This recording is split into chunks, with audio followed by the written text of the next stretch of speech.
tal, José Ramón? Pues encantado de volver a verte, Felipe. Creo que además hoy, para mí, vamos a tener la suerte de contar con un antiguo colega mío que va a hablar sobre uno de los temas que a mí me resultan más interesantes y al mismo tiempo más desconocidos y más controvertidos dentro de la historia de la tecnología española. ¿Me lo confirmas o no me lo confirmas? Te lo confirmo, te lo garantizo. Vamos a hablar de la energía nuclear en España. ¿Y quién mejor que Francisco Mier del Castillo, al que presentaremos con posterioridad, pero en todo caso puedo decir, que aparte de ser amigo suyo, es licenciado en Ciencias Físicas por la Universidad Complutense, después fue profesor ayudante y después con una beca en la Junta de Energía Nuclear, donde estuvo 2 años. Eso le valió saltar a los Estados Unidos para, en el complejo de Vallecito, desarrollar el programa Garoña. Garoña como la central nuclear española de Santa María de Garoña. Y claro, sus conocimientos le llevaron directamente a la central nuclear de Garoña, donde ha llegado a ser el máximo responsable durante muchos años, hizo el ascenso pertinente y allí desarrolló una labor absolutamente magnífica. Además, claro, como consecuencia de ello, pues ha estado integrado en algunas entidades, como por ejemplo Tecnatom y UNESAP, y además hay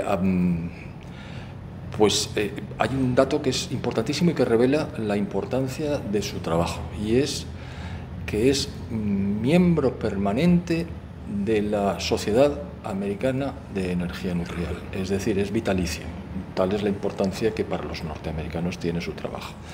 Entonces estamos hablando de una persona que ha vivido el desarrollo de la energía nuclear en España desde el principio y que sigue manteniendo nexos, colaboraciones y, por supuesto, un enorme caudal de conocimientos. Así es que hoy tenemos a un verdadero experto y lo vamos a disfrutar.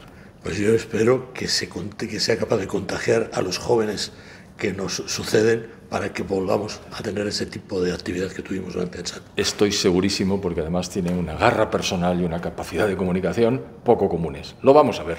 Pues vamos a verlo. Muchas gracias. Les agradezco a todos, señoras y señores, que hayan tenido la amabilidad de acercarse para escucharme. Les voy a tener que contar un poquito de mi historia, pero intentaré no hacer un relato de demasiados datos, sino entrar en algunos asuntos que a veces no son explícitos en las comunicaciones periodísticas, digamos, o habituales. Ha sido una vivencia muy interesante. Nací en el año 41, justamente el año que se estaba construyendo el primer reactor nuclear en el mundo. Le construyó un equipo dirigido por Fermi en la Universidad de Illinois y fue una real aventura que iba sincronizada en el tiempo con el gran proyecto Manhattan que desarrollaban los Estados Unidos para mantener su liderazgo tecnológico y, sobre todo, en la previsión de la guerra en la que estaban inmersos. Gracias a una playa de ilustres personas de la ciencia y de la ingeniería que fueron participando desde los años 30 y tantos y que se movilizaron desde distintos países de Europa a los Estados Unidos, allí se pudo reunir una playa de ilustrísimos realmente operadores, creadores y generadores de la energía nuclear aplicada. Los Estados Unidos hicieron un grandísimo esfuerzo que se estaba también intentando realizar en Europa. Tanto Rusia como Alemania y como Inglaterra participaban con sus expertos en desarrollar la ciencia nuclear y, a partir de ahí, las potencialidades de la energía nuclear. Sin embargo, los Estados Unidos ganaron esa carrera porque hicieron una cosa que es fundamental cuando un gran proyecto se define, que es convertir el proyecto en una misión. Si nosotros somos capaces de tener la idea de que nuestros ideales se llevan a la práctica bajo el aspecto de una auténtica misión en la que prevalecen los ideales más importantes, más básicos, más fundamentales, sobre otros de menor cuantía, otros más temporales, pues podemos conseguir dos cosas. Primero, llegar a resultados mucho más eficaces y, segundo, también sacar beneficios económicos, porque una buena misión da siempre beneficios económicos. Cuando se anteponen los beneficios económicos ante todo, no se suele llegar a una buena misión.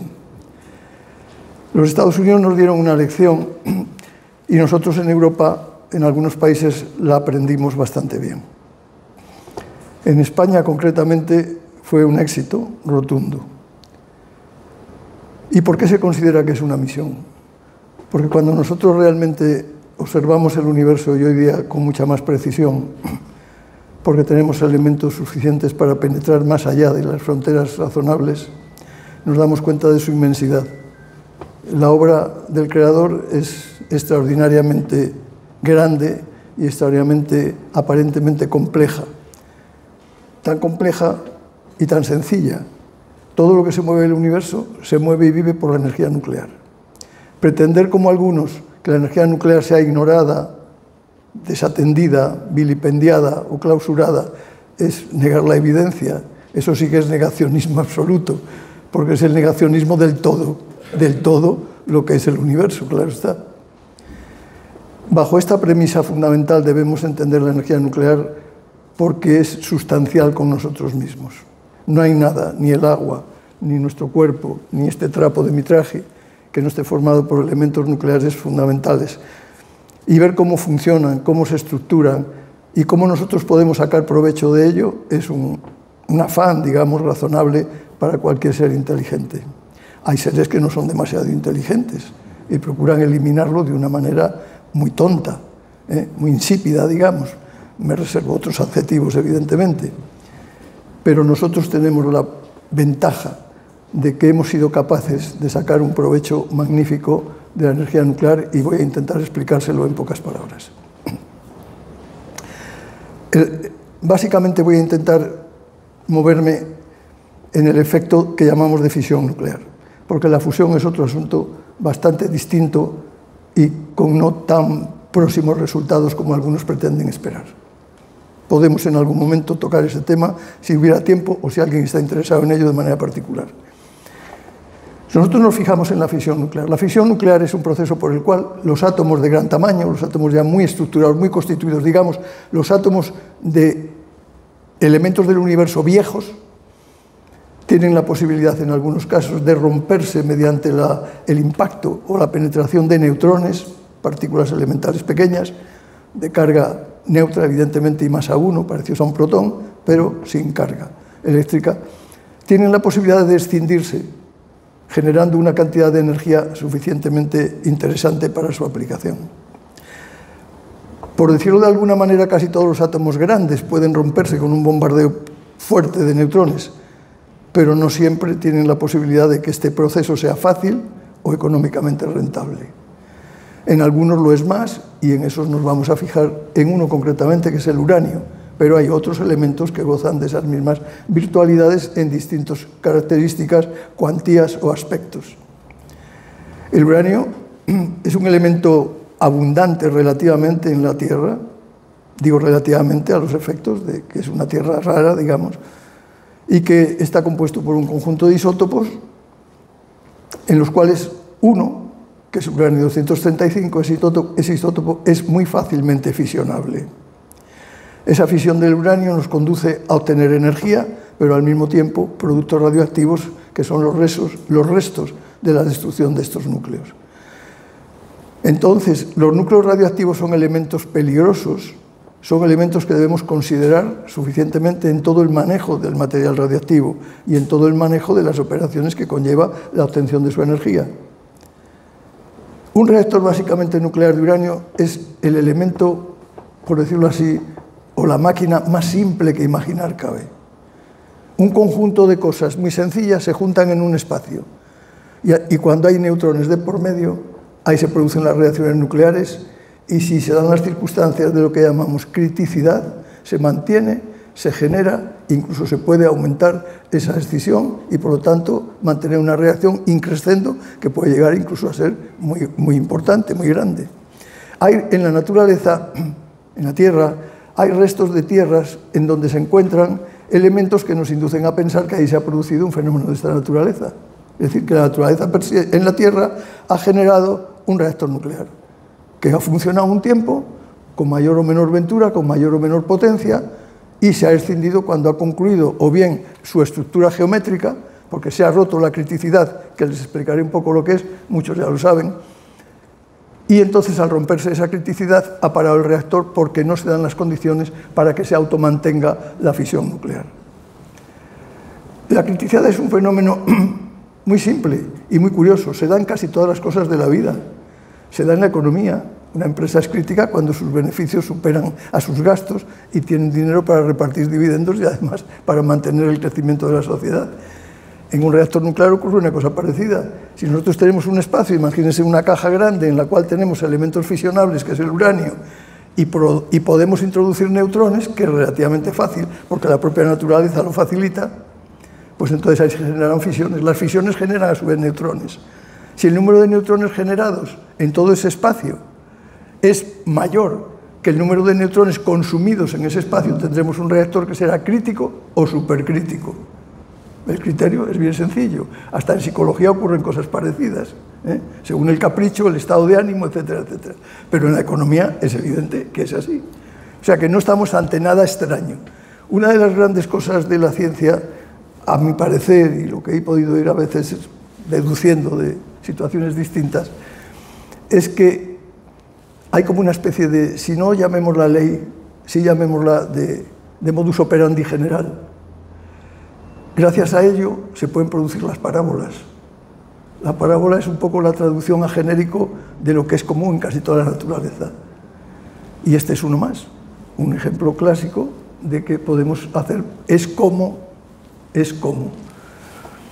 El reactor nuclear dispone básicamente de 4 o 5 elementos esenciales, que son el combustible nuclear, que es el uranio en este caso, los neutrones, que son los que atacan al uranio y lo rescinden, un elemento moderador que llamamos, que puede ser otro elemento material, generalmente de bajo tamaño atómico, y que permite que los neutrones, al chocar contra él, moderen su velocidad y se presten a realizar la operación con mayor oportunidad, con mayor eficacia.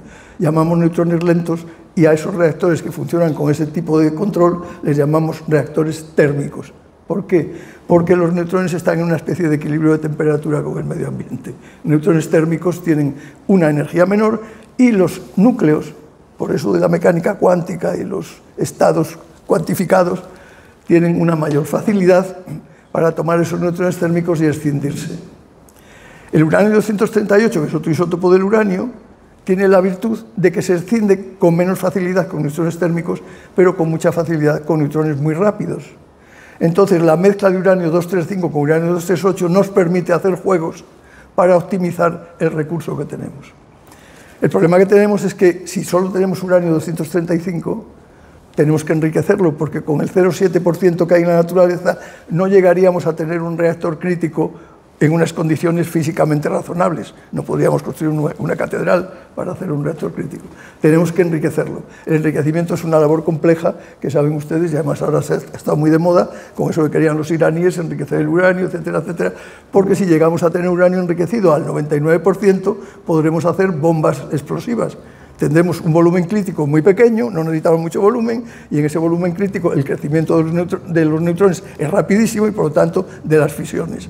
Entonces ese crecimiento es tan brusco, tan rápido, que la energía no se evacúa por un mecanismo normal y entonces esa energía revienta en forma de una gran explosión.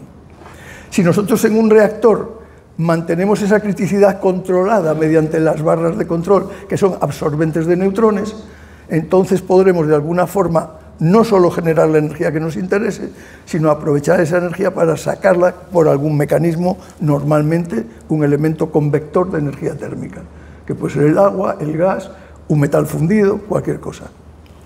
Jugando con estos elementos, básicamente, hay que añadir los elementos instrumentales, los de control, en fin, todo lo que sea necesario para que este tinglao funcione y se diseñe de una manera oportuna, se pueda controlar el caso de que pueda haber incidentes o accidentes y protegernos de las radiaciones en cualquier circunstancia.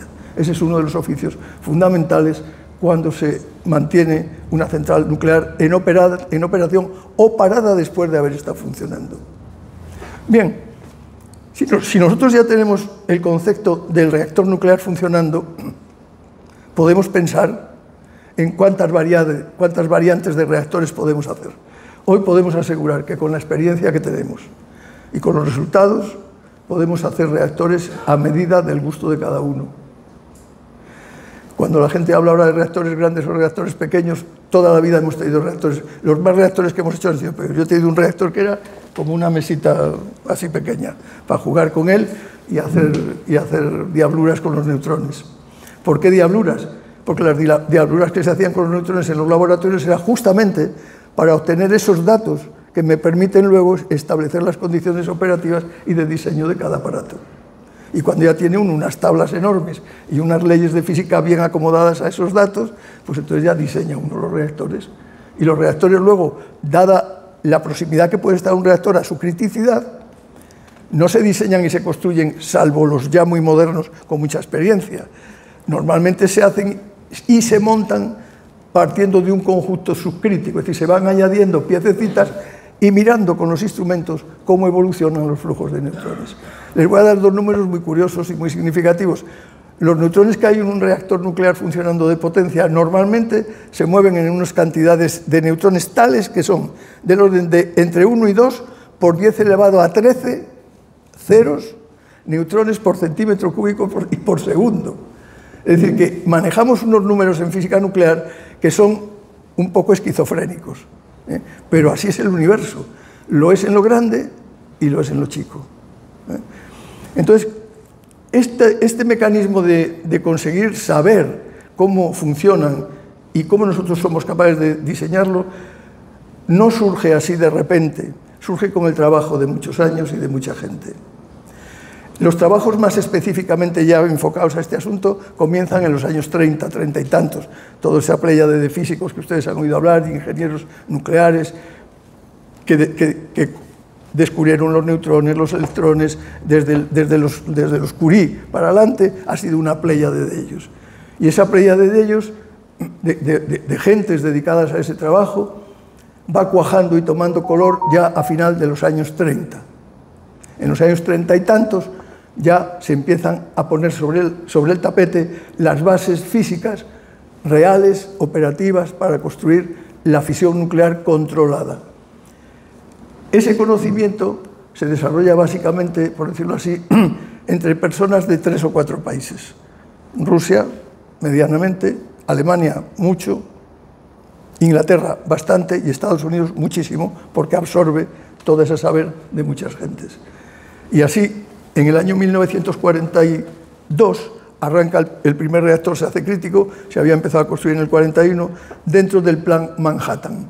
El Plan Manhattan pretendía sacar el máximo provecho militar de las experiencias nucleares, militar. Y en el Plan Manhattan intervienen prácticamente Estados Unidos, Canadá y Inglaterra.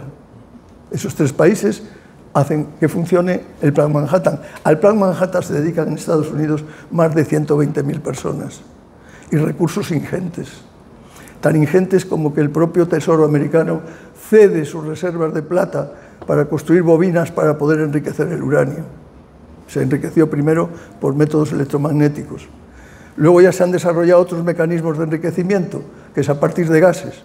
Nosotros gaseamos los óxidos de uranio para convertirlos en hexafluoruros de uranilo, que son gases, y esos gases por centrifugación se van enriqueciendo en plan cascada hasta ir obteniendo enriquecimientos del uranio que pasen, pues eso, del 0,7 al 1,5, al 2,5, que ya se puede empezar a usar en reactores prácticamente convencionales, y así seguimos subiendo a reactores más pequeños que duren más tiempo, etcétera, etcétera. Ahí ya empezamos a jugar con infinidad de datos y infinidad de experiencias. En España se vigila muy de cerca, con poco dinero y pocos recursos después de la Guerra Mundial y después de la Guerra Civil Española, evidentemente. Pero no se descuida el saber. Tan no se descuida el saber, que aquí les traigo un libro por si alguien tiene curiosidad de verle, que es el libro que se explicó a Fermi y todo el equipo que construyó la bomba nuclear y los primeros reactores nucleares. Este libro son las lecciones que recoge Max Born, uno de los famosos físicos que ustedes habrán oído hablar, y que explica en multitud de universidades y en multitud de sitios. Y concretamente, alumnos preferidos o privilegiados de él fueron parte de los que forman el equipo de Robert para el proyecto Manhattan. Entonces, este libro se estudia en las universidades españolas desde hace muchos años, y este libro me lo explicó a mí mi profesor de física de la Universidad de Madrid. Quiero decir que España no ha estado nunca ausente ni en los peores momentos del conocimiento de la física a esos niveles. Hemos tenido físicos eminentes, matemáticos e ingenieros extraordinarios, citen a Cabrera, citen a Velayos, que hemos hablado de él, citen a Durán, que juntamente con militares formaron el gran equipo que formó la Junta de Energía Nuclear. Cuando se genera una situación de misión, siempre se recurre, no sé por qué, seguramente porque es lo más eficaz, se recurre a dos tipos de personas, a los sabios y a los generales. ¿Por qué será? Por algo será. Pero es que ese mismo ejemplo a menores se hizo en España. Es decir, en España siempre el desarrollo de la energía nuclear y sobre todo la Junta de Energía Nuclear que se crea en el 48, una especie de conato, y en el 50 o 51 ya me parece, la Junta de Energía Nuclear Española está presidida, dirigida y participada por Durán como vicepresidente, que fue catedrático mío y estuve de ayudante con él, y Otero Navascués, que era físico y general, o almirante. Entonces, ese tándem ha funcionado siempre en todas partes y demuestra que el saber y la milicia se ponen al servicio de la nación. Así de claro y así de limpio. Y todo lo demás son pamplinas. Los Estados Unidos llevaron a cabo a partir de los años 45 o 46, después de la guerra, en la que funcionaron explotando dos bombas nucleares, una de uranio y otra de plutonio.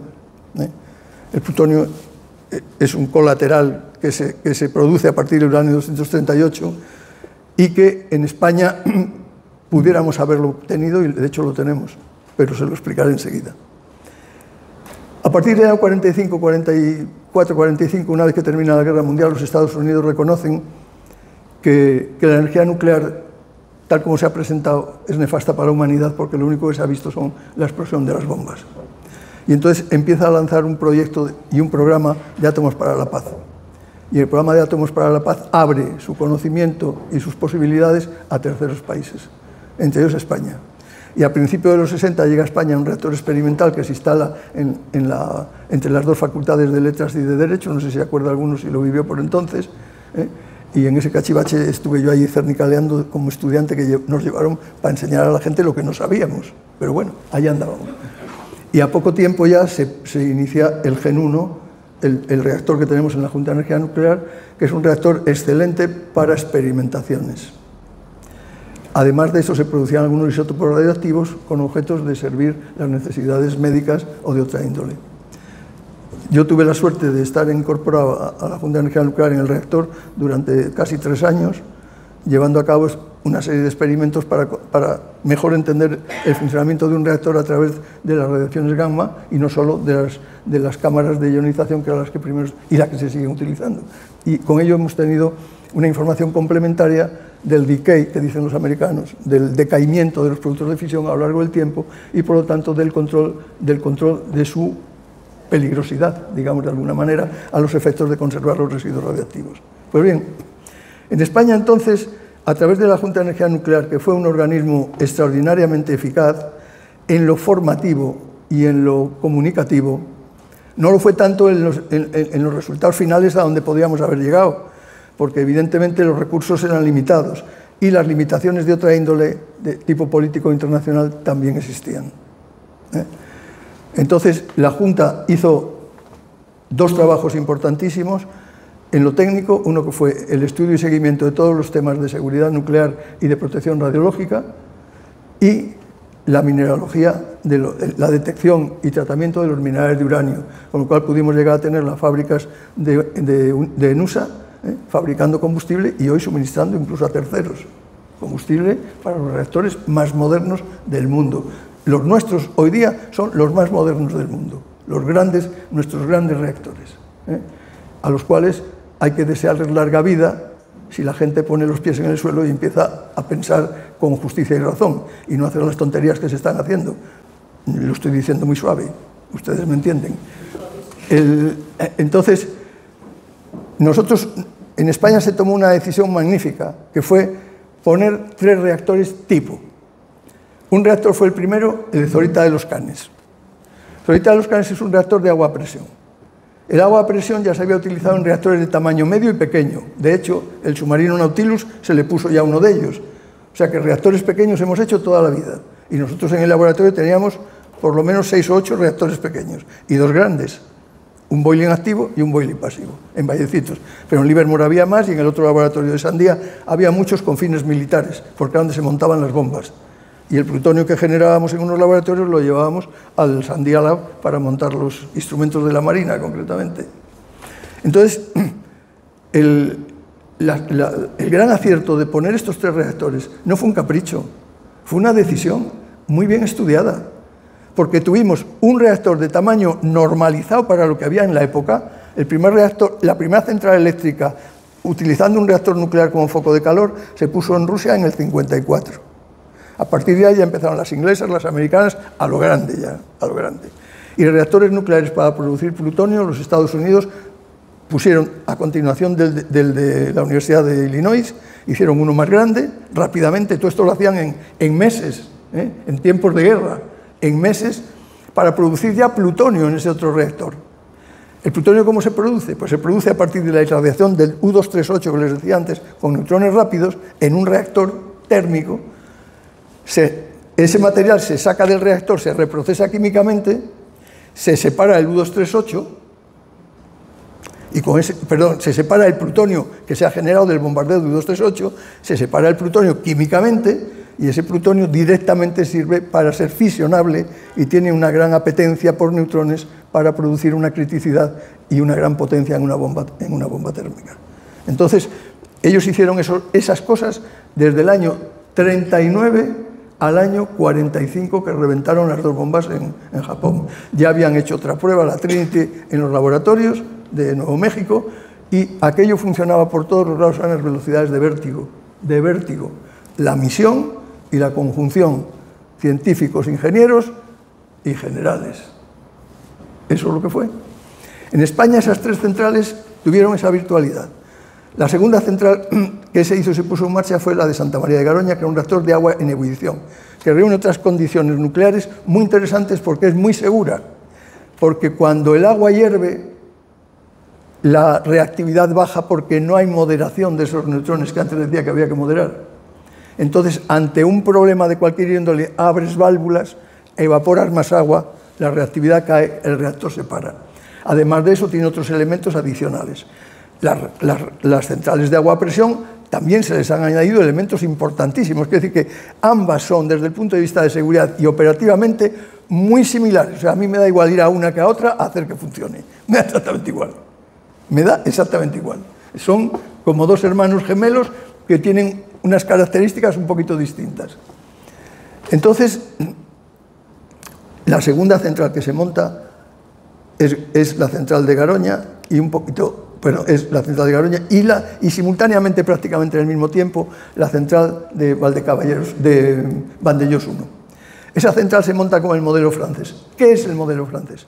El modelo francés es un sistema en el cual se usa solo uranio natural. Es decir, hay que hacer un volumen muy grande con un muy buen moderador, que es grafito, para que el reactor sea crítico, para que se produzcan más neutrones disponibles que los consumidos.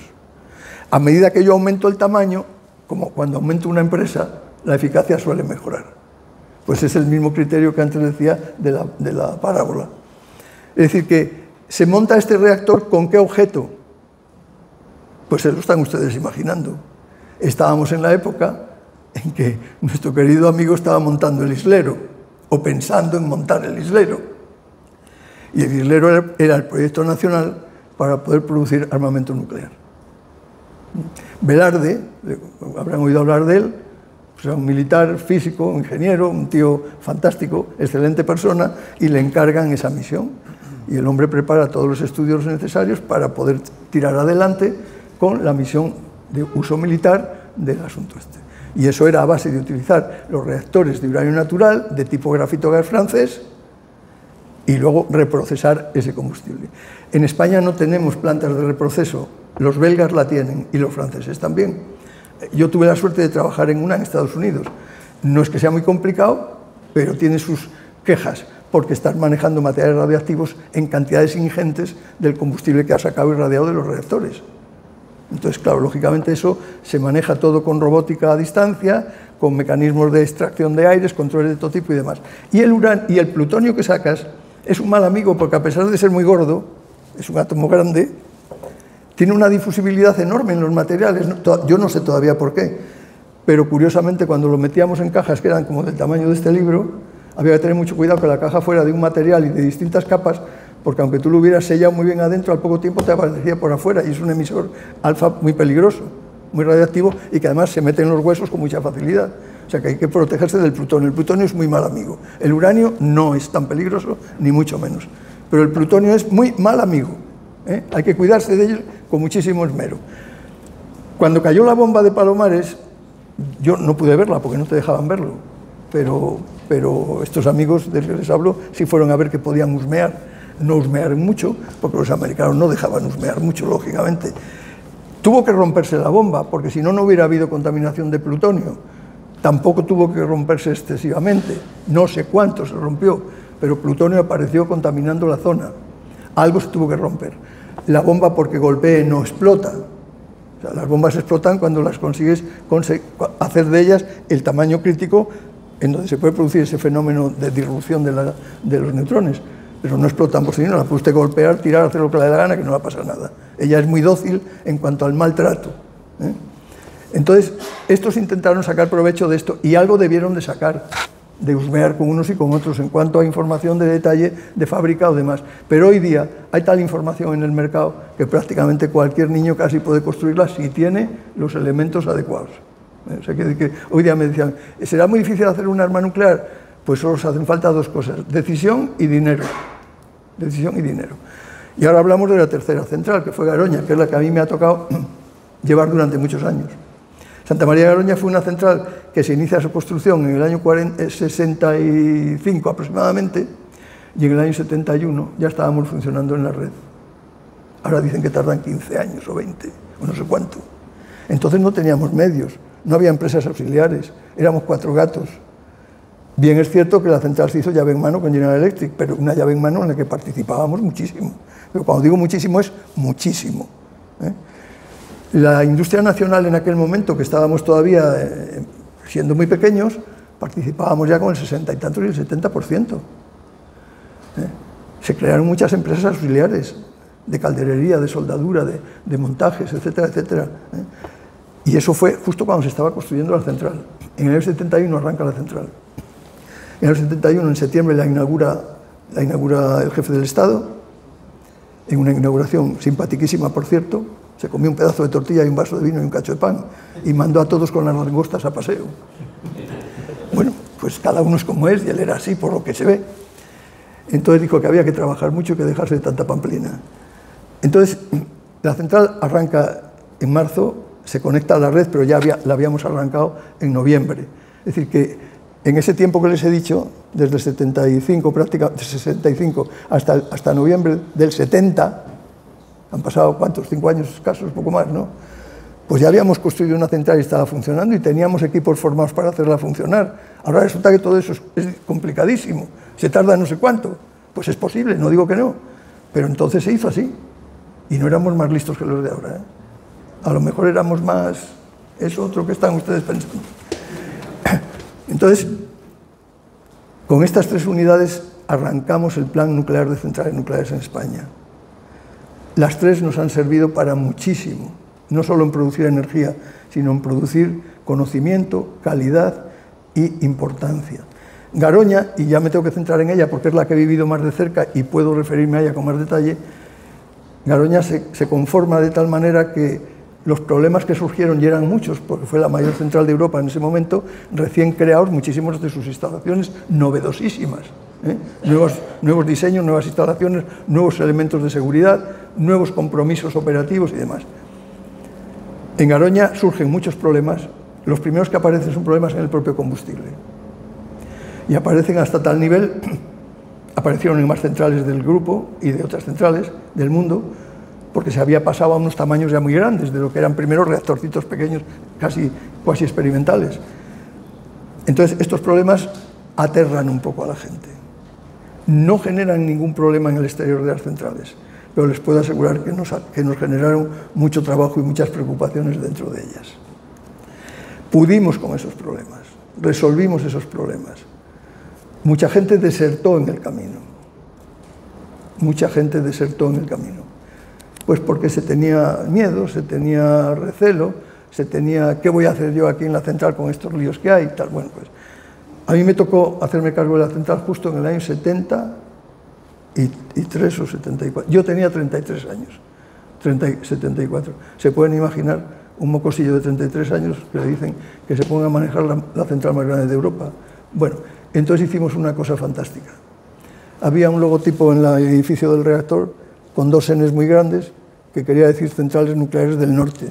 Y dije yo, con centrales nucleares del norte y estos problemas no vamos a ir a ningún lado.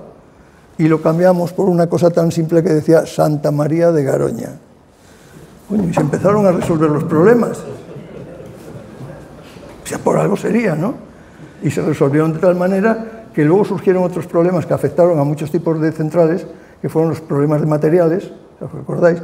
De la estrés corrosión cracking famosa de la que hablaban, que por la radiación y la oxidación de los metales se producían pequeñas figuras en las zonas de soldadura por las tensiones generadas, y aquello nos daba miedo de que pudiera romper un tubo y poner en entredicho la seguridad de la refrigeración de las plantas. Pues les puedo asegurar que ese problema lo resolvimos cambiando el tipo de materiales y casi todos los tubos que podían sufrir ese fenómeno. Es decir, que Garoña en algún momento ha estado desmantelada entera.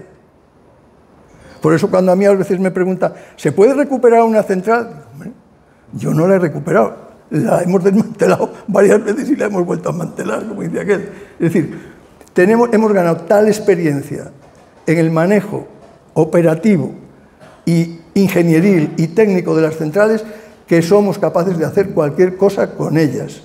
Que no nos vengan con historias ni con aleluyas. Tenemos las mejores empresas del mundo y los mejores ingenieros del mundo y los mejores técnicos expertos en soldadura y materiales del mundo. Estamos trabajando y dando servicio en terceros países, en China, en Inglaterra con las nuevas grandes centrales que están haciendo, en Francia, en todas partes. Y en España las queremos cerrar, porque estorban. Entonces, esa es la situación en la que estamos ahora. Y en Garoña, ¿qué desarrollamos para conseguir eso? Desarrollamos 4 o 5 elementos fundamentales. Formación de personal. No solo formamos a nuestra gente, sino que nos convertimos junto con Tecnatón, una empresa hermana, digamos, con la que confraternizábamos en todo, nos convertimos en formadores de gente. A Garoña han venido gente de muchísimas centrales españolas, pero sobre todo han venido rusos, franceses, americanos, argentinos, han venido chilenos, han venido mexicanos, con los cuales hicimos un convenio de mutuo entendimiento y cooperación, lo llamamos el Boiling Water Reactors Owners Group. Es decir, que nos hemos volcado al exterior, facilitando que los trabajadores de Garoña, que tenían unos sueldos modestitos, como todos, pues sacasen cierta ventaja de cuando apoyaban a la formación de extraños. De tal manera que la gente que venía, sus empresas o sus interesados, pagaban unas cantidades que se repartía libremente entre las personas que cooperaban en la educación. Eso y la formación de una unidad operativa de asistencia enorme que montamos, que luego nos la copiaron los de la OTAN, vinieron a copiarnos la unidad operativa que montamos, que eran talleres de todo tipo, comedores, servicios sanitarios y almacenes. Y todo ello en un conjunto muy bien estudiado para que fuese muy operativo y muy eficaz. Pues los de la OTAN vinieron a copiárnoslo, curiosamente. Entonces, hicimos una gran labor, lo digo sinceramente, pero yo no la hice, evidentemente. La hizo el equipo que yo tenía. Yo estaba allí más que nada de mirón. Tú te sabes juntar con la gente, le sabes preguntar, le sabes decir qué queréis y qué queremos todos, y la gente funciona de maravilla. Nunca tuvimos ningún problema, ni laboral, ni accidentes nucleares, ni nada que se le parezca. Por eso habíamos puesto el letrero arriba del edificio, no por otra razón. Así que eso fue un contrato, yo digo, casi que forzado, obligado. Y a la Virgen María la tenemos que dar más gracias que a los ministros actuales que nos quieren parar todo. Entonces, este resultado fantástico de las 3 centrales nos impulsaron o nos facilitaron el lanzar el gran proyecto de las 22 unidades del Plan Nuclear Español. 22 o 24, no serán de ese orden. De esas 20 y tantas unidades se pusieron ya en franco margen, en disparo, bastantes de ellas. Es decir, se pusieron las 2 de Lemóniz, las 2 de Ascó, las 2 de Almaraz, la de Trillo, que falta otra que también estaba prevista, y la de Valdecaballeros, en fin. Estas se pusieron en marcha rápidamente, por eso algunas superaron el trance del año 84 de un señor que se llama, como uno por aquí presente, González, que nos paró todo el tinglado. Y entonces, esas que superaron ese bache, digamos, ese trance, han seguido y están funcionando magníficamente bien. Magníficamente bien. Y su vida es indefinible de momento, porque nosotros sabemos cómo reponer, recomponer, arreglar cualquier cosa que pase en las centrales nucleares. Y es una pena que una inversión tan grande, una tecnología tan potente y una eficacia tan necesaria en nuestro sistema eléctrico nacional se tire por la borda por... ¿Ustedes saben por qué? Yo no sé por qué. Todavía no sé por qué. Que alguien, por favor, me lo explique. A ver por qué. Pero se tira por la borda, ya tienen todas fecha de caducidad. Y entonces han pasado cosas muy lamentables. Cuando esta situación se produce en los años 80, que luego tocaré si me da tiempo y me dejan el tema Lemoniz, cuando esta situación se produce en los años 80, hay una debacle que ya venía arrastrada de un poquito antes, porque no se veía por parte de las empresas una seguridad jurídica en todo el proceso, tanto desde el punto de vista de la inversión económica como desde el punto de vista de los permisos para operar las centrales, que estaban constantemente en lío. Los empresarios o los grandes directores se achantan un poquito, y a mí me llega un buen día un correveidiles, de esos que ya saben ustedes que hay siempre en estos tinglados, hay correveidiles y mensajeros. Los mensajeros te dicen la verdad de la noticia, los correveidiles vienen a ver si sacan provecho de parte. Pero bueno, me viene un correveidile y me dice que, hombre, Paco, claro, yo siempre estaba pensando en el plan nuclear nacional, en todo, en el civil y en el militar, porque es lo que yo había vivido de chaval en Estados Unidos, no había otra, esa razón y las necesidades y la conveniencia para nuestro país, evidentemente. Entonces me dice el correveidile que, claro, que hombre, que tenía que tener en cuenta, que claro, pues que, bueno, y digo, bueno, que claro que qué, pues hombre, que las empresas están muy temerosas de que la inversión a donde nos lleva el plan nuclear es tremebundo. Y esto, pues ahora mismo va a ser difícil de llevar para adelante. O sea que, aparte de la decisión gubernativa, ya se venía cocinando que esto era mucho bocado para tan pocos meses. Claro, tampoco se había hecho en el país un sistema fiscal que favoreciese la inversión y el ahorro. Era todo gastar, todo gastar, todo gastar, como ahora. Todo gastar, todo gastar, todo gastar, no hay dinero para ahorrar. Se acaba, ¿no? 5 de Lemoniz. ¿Cuánto me queda? Lemoniz, 5. ¿5 qué? 5 minutos. Ah, ok. Entonces, quiero decir que este trance fue muy serio. Sí quiero tocar un poco el tema de Lemoniz. Lemoniz y Garoña, Garoña-Lemoniz. Dos grandes centrales de la misma empresa, distanciadas 50 kilómetros en línea recta. En línea recta. De la misma empresa, las mismas personas, todos éramos amigos. Los que trabajaban en Lemoniz eran mis amigos. Yo los estaba formando en Garoña para lo nuclear. Ellos me habían formado a mí en lo convencional, en las centrales de Iberdrola y en las de carbón. O sea que éramos todos el mismo grupo. Lemoniz se destruye, Garoña se aguanta. En Garoña, desde el año 70 y pocos, teníamos amenazas de muerte a diario. 3 veces creo que intentaron hacerme peliculitas de estas. Una con chisme en mano. Entonces, Garoña se blindó como un castillo medieval. Desde el punto de vista moral, policial, físico y de procedimientos de funcionamiento. Ahí no admitíamos boberías, dicha otra palabra. Ni cobardías, ni boberías, ni cosas turbias. Lemoniz fue distinto. En Lemoniz las circunstancias que se daban allí estaban en una sociedad muy deteriorada y la solución que se tomó o en la que se vivía era una solución de muchos caballos de Troya dentro de la fortaleza. Y con caballos de Troya dentro de la fortaleza no se puede defender el castillo. Puedo dar muchos más detalles fuera de micro. Entonces, el día 29 de enero de 1981, yo recibo una llamada en un teléfono que dice: Paco, ¿dónde estás? Digo, en la central. Dice: ¿eres tú, verdad? Sí, dice. Desaparece inmediatamente, le han cazado. El cazado era Rián, a los pocos días asesinado. Pocos tiempos después asesinan a Ángel Pascual. Ya habían muerto 2 en una explosión de bombas en la central. Quiero decir que este es un asunto verdaderamente muy serio, en el que lo que hay que tener muy claro es no se puede bajar la guardia. Consecuencias, que me queda medio minuto. Nosotros no debemos achantarnos por lo que esté pasando ahora, ni por lo que hemos contado y yo he contado del pasado. Eso nos tiene que servir para saber lo que tenemos que hacer y ponernos todos a apretar por todos los sitios, sin ningún tipo de temor ni decir es que vais contra no sé qué, es que no sé qué, tontadas puñeteras, para que se conserve nuestro patrimonio tecnológico y nuestras centrales nucleares, que son fundamentales para que no haya apagones en el país y podamos tener autonomía y soberanía eléctrica de una santísima vez. Pidámoselo a la Virgen, que si nos ayudó en Garoña, nos va a ayudar también aquí.